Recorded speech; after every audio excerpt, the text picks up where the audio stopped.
उड़ीसा की पुरी में स्थित जगन्नाथ जी का मंदिर समस्त दुनिया में प्रसिद्ध है।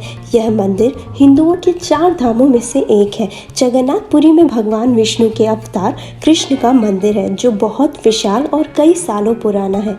इस जगह का एक मुख्य आकर्षण जगन्नाथपुरी की रथ यात्रा भी है। इस रथ यात्रा से जुड़ी बहुत सी कथाएं हैं, जिसके कारण इस महोत्सव का आयोजन होता है। कुछ लोगों का मानना है कि कृष्ण की बहन सुभद्रा अपने मायके आती है और अपने भाइयों से नगर भ्रमण करने की इच्छा व्यक्त करती है। तब कृष्ण बलराम सुभद्रा के साथ रथ में सवार होकर नगर घूमने जाते हैं। इसी के बाद से रथ यात्रा का पर्व शुरू हुआ। इसके अलावा कहते हैं गुंडीचा मंदिर में स्थित देवी श्री कृष्ण की मासी है, जो तीनों को अपने घर आने का निमंत्रण देती है। श्री कृष्ण बलराम सुभद्रा के साथ अपनी मासी के घर 10 दिन के लिए रहने जाते हैं। भगवान जगन्नाथ की विश्व प्रसिद्ध रथ यात्रा प्रतिवर्ष आषाढ़ शुक्ल द्वितीया को प्रारंभ होती है।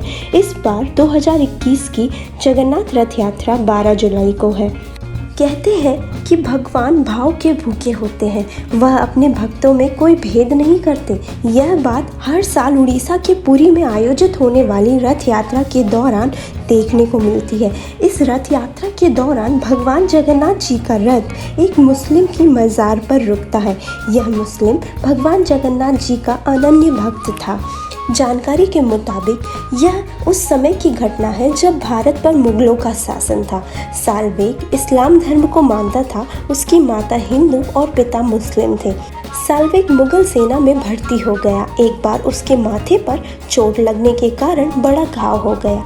कई हकीमों और वैद्यों से इलाज के बाद भी उसका जख्म ठीक नहीं हो रहा था। ऐसे में उसे मुगल सेना से निकाल दिया। वह परेशान और दुखी रहने लगा।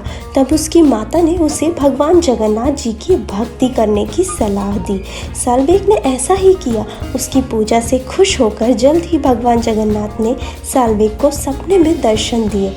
अगले दिन जब उसकी आँख खुली तो उसके माथे का घाव सही हो चुका था। इसके बाद साल्वेग ने मंदिर में जाकर भगवान जगन्नाथ के दर्शन करने का प्रयास किया, लेकिन उन्हें प्रवेश नहीं दिया गया। साल्वेग ने एक बार कहा था कि अगर उनकी भक्ति सच्ची है तो उनके मरने के बाद भगवान खुद उनके पास दर्शन देने के लिए आएंगे।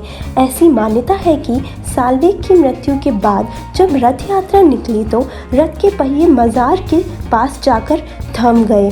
लोगों ने काफ़ी कोशिश की, लेकिन रथ नहीं हिला। तब एक व्यक्ति ने तत्कालीन उड़ीसा के राजा से भगवान के भक्त साल्वेग का जयकारा लगवाने को कहा। व्यक्ति की बात मानकर जैसे ही साल्वेग का जय घोष हुआ, रथ अपने आप चल पड़ा। तभी से जगन्नाथ जी का रथ साल्वेग की मज़ार पर कुछ समय के लिए रोका जाता है। यदि आपको हमारा वीडियो पसंद आया हो तो सब्सक्राइब बटन पर क्लिक करें और बेल आइकन दबाना ना भूलें।